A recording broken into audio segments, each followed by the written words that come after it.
Hello students, welcome back. कैसे हैं आप लोग? Class 8 chapter 4 materials, metals and non metals हम डिस्कस कर रहे थे। इन प्रीवियस वीडियो हमने डिस्कस किया था कि जो मटेरियल्स होता है वो बेसिकली किसका बना होता है। तो आप याद रखिएगा, जो भी आपका इस पूरे यूनिवर्स है, ठीक है, पूरे यूनिवर्स में हर एक मटेरियल यानी मैटर्स एटम से मिलके बना होता है। जो भी आपके पास एलिमेंट्स होते हैं, अभी तक टेबल में यानी हमारे पीरियडिक टेबल्स में जो मेटल्स की अवेलेबिलिटी है वो 118 एलिमेंट्स हम डिस्कस कर चुके हैं, ठीक है, या फिर डिस्कवर हो चुके हैं आपके, जिसमें से 92 एलिमेंट्स जो थे वो आपके नेचुरल थे और रिमेनिंग एलिमेंट्स जो हैं वो आपके आर्टिफिशियल हैं। ओके, तो हमने ये भी डिस्कस किया था कि जो एटम्स हैं, अगर सिंगल टाइप ऑफ एटम्स होंगे तो it's called the element. Element से बनता है आपके पास मॉलिक्यूल्स। तो मॉलिक्यूल्स आपके दो टाइप के हो सकते हैं। अगर मॉलिक्यूल्स एक सिंगल टाइप ऑफ एटम से मिलके बना है, जैसे आपका बात करें H2 हो गया यानी हाइड्रोजन हो गया, हाइड्रोजन O2, ठीक है, ये आपके मॉलिक्यूल्स हैं, लेकिन इसमें दो एटम्स हैं। और कैसे एटम्स हैं? दोनों सेम एटम्स हैं, ये भी आपके मॉलिक्यूल्स हो गया। अगर आपके H2O बोलें या CaCO3 बोलें तो इन दोनों में भी आपके एटम्स हैं, लेकिन आपके डिफरेंट एटम्स हैं आपके, ठीक है। ये इसमें आपके डिफरेंट, यहाँ पे तो सेम एटम्स है, यहाँ पे आपके डिफरेंट एटम्स हैं, ये भी आपके मॉलिक्यूल्स होते हैं आपके। फिर हमने और डिस्कस किया था कि आपके कंपाउंड और मिक्सचर्स में क्या डिफरेंस है। तो बेसिकली जो कंपाउंड होंगे, चाहे वो आपके सेम एलिमेंट से मिलके बने हो या डिफरेंट एलिमेंट से मिलके हो, उस पर कोई हमें मैटर नहीं करता है, लेकिन मैटर करता है कि उनकी जो क्वांटिटी है वो फिक्स होनी चाहिए। अगर फिक्स क्वांटिटी है, हमने मॉलिक्यूल्स को ऐड किया है बाय द केमिकल रिएक्शन, तो आपका बनता है कंपाउंड। अगर हमने उन एलिमेंट्स को या एटम्स को मिक्स किया है, मिक्स वर्ड यूज कर रहे हैं यहाँ पे हम, और कोई भी फिक्स प्रोपोर्शंस नहीं होता है, तो बनता है आपका मिक्सचर्स। जैसे हम लेमोनेड्स बनाते हैं, शिकंजी बनाते हैं, तो हम शुगर, सॉल्ट अपने टेस्ट के अकॉर्डिंग हम डालते हैं, तो हमने कोई इसमें फिक्स प्रोपोर्शन नहीं है कि हमें इतना ही डालना है, ये बनता है आपका मिक्सचर्स, ठीक है। जैसे आपकी सैंड है, सैंड में आप मिक्स कर दीजिए आयरन को, तो कोई हमारा फिक्स प्रोपोर्शन नहीं होगा कि सैंड और आयरन हमें इस रेशो से मिक्सअप करना है, तो ये बन जाता है आपका मिक्सचर्स। फिर हमने डिस्कस किया था जो मटेरियल्स था वो बेसिकली आपके तीन टाइप का होता है, एक मेटल्स, नॉन मेटल्स और आपका मेटोलाइट्स। मेटल्स जो था आपका केवल आपका सॉलिड और लिक्विड स्टेट में, लेकिन ये एक्सेप्शन केस था। अगर आपको याद है एक्सेप्शन कौन सा था, तो एक्सेप्शन था आपका मरकरी, ठीक है, मरकरी एक्सेप्शन था। नॉन मेटल की अगर बात करेंगे मेटल्स में, नॉन मेटल की, तो नॉन मेटल्स आपका सॉलिड था और आपका गैस था। इसमें आपका एक एक्सेप्शन था किसमें? लिक्विड के लिए, ब्रोमाइन, ठीक है। फिर लास्ट बचता है आपका मेटलाइट्स, जिसमें आपकी दोनों प्रॉपर्टी होती है, मेटल की प्रॉपर्टी भी होती है और आपका नॉन मेटल की प्रॉपर्टी भी होती है। तो आज का हमारा टॉपिक होगा प्रॉपर्टीज ऑफ मेटल्स, ठीक है। मेटल्स की प्रॉपर्टी को हम डिस्कस करेंगे। शुरू करते हैं।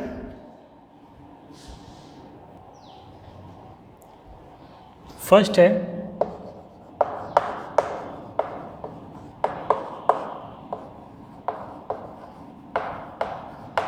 Melting and boiling. All metals have high melting and boiling point। अगर इसमें भी एक्सेप्शंस होगा, जितने मेटल्स या नॉन मेटल्स मिलेंगी आपको, एक्सेप्शन हर केस में मिलेगा आपको। तो melting and boiling point exception क्या हो गया इसमें? अगर एक्सेप्शंस की बात करेंगे, गैलीलियम,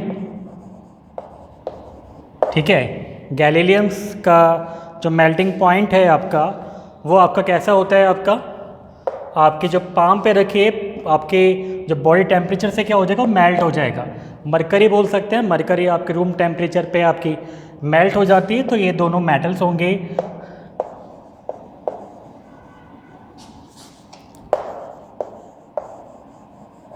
मरकरी दोनों हो गए आपके गैलीलियम एंड द मरकरी, जिनका मेल्टिंग पॉइंट और बॉइलिंग पॉइंट कैसा होता है? लो होता है। बाकी जितनी मेटल्स हैं सबका बॉइलिंग पॉइंट या मेल्टिंग पॉइंट आपका हाई होता है। तो ये एक प्रॉपर्टी ये है। सेकंड प्रॉपर्टी की बात करते हैं।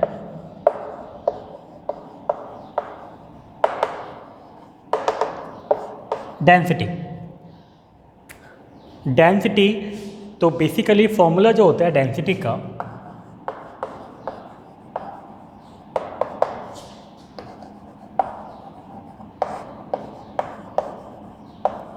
मास अपॉन वॉल्यूम होता है।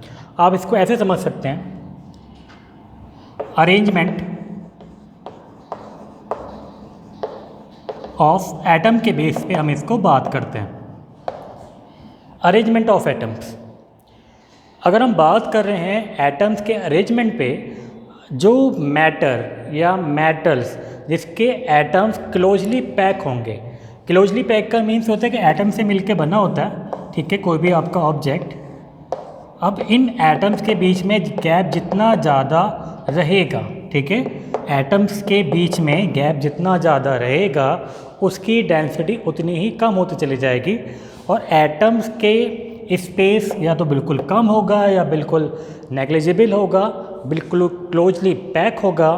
तो उन मैटर की डेंसिटी है वो कैसे होगी? वो आपकी हाई होगी।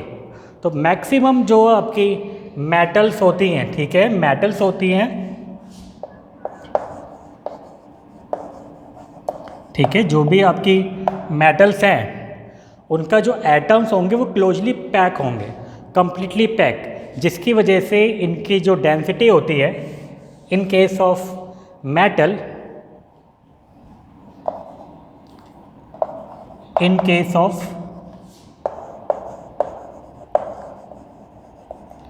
Case of metal, element of atom closely pack in case of metal, तो जिसकी वजह से इनकी जो डेंसिटी है हाई हो जाती है, ठीक है, डेंसिटी हो जाती है आपकी हाई। अब डेंसिटी हाई हो रही है, लेकिन फिर अगेन एक्सेप्शंस आ जाएगा। एक्सेप्शंस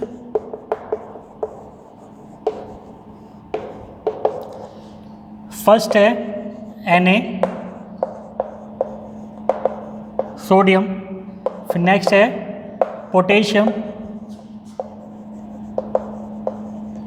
ठीक है, पोटेशियम पहला है आपका सोडियम और नेक्स्ट है आपका पोटेशियम, जिनको हम केवल नाइफ की हेल्प से, ठीक है, कट बाय, ठीक है, कट बाय नाइफ, हम इसको नाइफ की हेल्प से इसको हम क्या कर सकते हैं? कट कर सकते हैं, क्योंकि इनकी जो डेंसिटी होगी वो आपकी काफ़ी लो होगी आपकी। नेक्स्ट है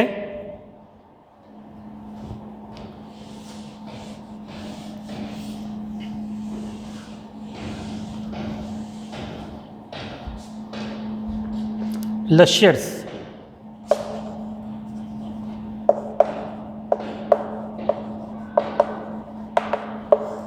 लश्यर्स, ठीक है, लश्यर्स का मीन्स होता है आपका शाइनिंग, ठीक है,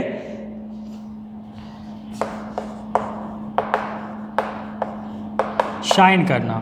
तो मैक्सिमम मेटल्स या सब मेटल्स आपके शाइन करती हैं, नॉन मेटल्स आपकी लश्यर्स नहीं होती हैं, वो शाइनिंग नहीं करती हैं। लेकिन इसमें भी अब क्या हो जाता है? एक्सेप्शंस केस आ जाता है। एक्सेप्शंस कौन सा होगा? All metals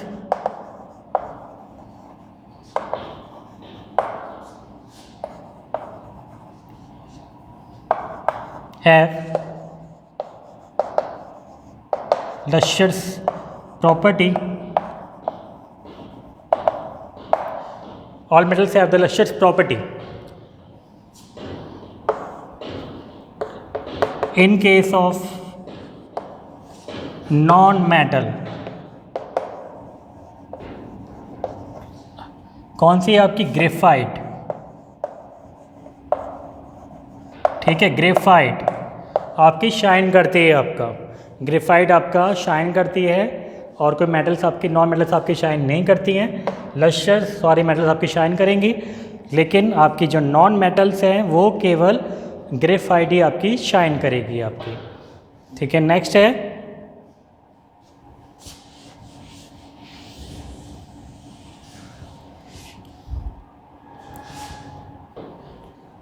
malleability.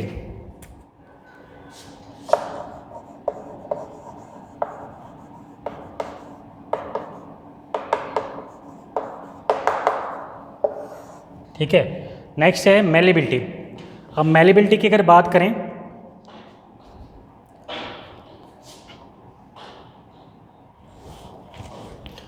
मेलिबिलिटी, ठीक है, मेलिबिलिटी की अगर बात करें, वो लिख देता हूँ उसे।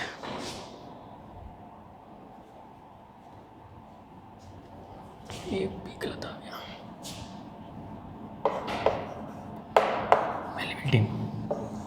मेलिबिलिटी की प्रॉपर्टी होती है which metal can be convert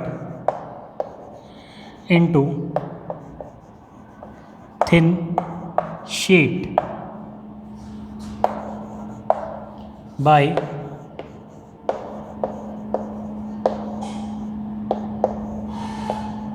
hammering. ठीक है, thin sheet by hammering, hammer से उसको हम कैसे कन्वर्ट कर रहे हैं? थिन शीट में कन्वर्ट कर रहे हैं, उसको बोला जाता है आपका मेलिबिलिटी। मेलिबिलिटी अगर एग्जाम्पल बात करें तो मेलिबिलिटी जैसे एल्युमिनियम फॉयल हो गया, ठीक है, गोल्ड फॉयल हो गया, सिल्वर फॉयल हो गया, शीट्स आ गई जिसकी हम शीट बना सकते हैं, वो मेटल जो शीट में कन्वर्ट हो सकती है उस प्रॉपर्टी को बोला जाता है आपका मेलिबिलिटी। ठीक है, तो मैक्सिमम मेटल्स या जितनी मेटल्स हैं उसको हम शीट में कन्वर्ट कर सकते हैं। कितनी थिन आपकी शीट बनेगी, ठीक है, कितनी थिनेस्ट शीट बनेगी ये डिपेंड करता है उसके अरेंजमेंट पे, मेटल्स के एटम्स पे। तो अगर हम थिनेस्ट शीट की बात करेंगे तो हम गोल्ड फॉयल सबसे थिनेस्ट थिन, ठीक है, शीट बना सकते हैं हम गोल्ड फॉयल से। ठीक है, गोल्ड फॉयल से आपके सबसे थिनेस्ट गोल्ड फॉयल कहलाती है, उससे ज़्यादा थिनेस्ट कोई हो नहीं सकती है। तो हम गोल्ड फॉयल हो गया या सिल्वर फॉयल हो गया, गोल्ड फॉयल या के जो यूज़ किया था वो एरोस्पेस में यूज़ किया जाता है। ठीक है, तो ये प्रॉपर्टी आपकी मेलिबिलिटी की होती है। इसमें एक टॉपिक और है, डक्टिलिटी। विच मेटल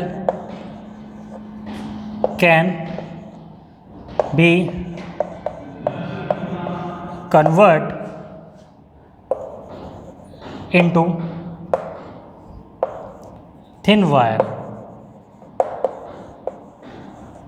ठीक है, which metal can be convert into thin wire, उसको बोला जाता है आपका डक्टिलिटी। सेम गोल्ड वायर बन सकते हैं, सिल्वर वायर बन सकते हैं आपके, वो कैसे बनते हैं आपके? डक्टाइल मटेरियल से बनते हैं। कॉपर के वायर बनते हैं आपके, एल्युमिनियम के वायर बनते हैं। तो वो प्रॉपर्टी कहाँ से आती है आपकी? डक्टिलिटी से आती है। तो जैसी मेटल्स होगी, कितनी मेटल्स है वो कितनी कन्वर्ट हो रही है, कितनी थिनेस्ट कन्वर्ट हो रही है वायर में, उसको बोलते हैं डक्टिलिटी। जो आपके हेयर हैं, हेयर से भी आपका हम पतला वायर बना सकते हैं गोल्ड का। ठीक है, हेयर से ही थिनेस्ट वायर बना सकते हैं जिसकी थिकनेस कम होगी, आपके डायमीटर कम होगा। हम इतने बारीक, कितने महीन हम गोल्ड से वायर कन्वर्ट कर सकते हैं। तो हाईली ड्यूरेबल या फिर बोल सकते हैं हाईली मेलेबल और डक्टाइल मटेरियल कौन सी हो गई? ऑब्वियसली गोल्ड हो गया। गोल्ड के बाद आपका सिल्वर का नेम्स आता है। और नेक्स्ट प्रॉपर्टी है उसमें आपकी कंडक्टिविटी। कंडक्टिव बात करते हैं। कंडक्टिविटी दो केस में होती है। पहली आपकी हीट के केस में, दूसरी होती है आपकी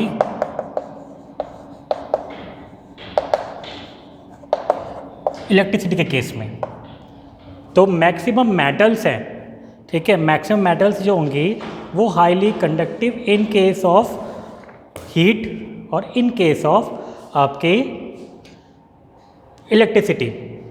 तो ये किस पे डिपेंड करता है आपका, ये सब करता है एटम्स के अरेंजमेंट में अगेन।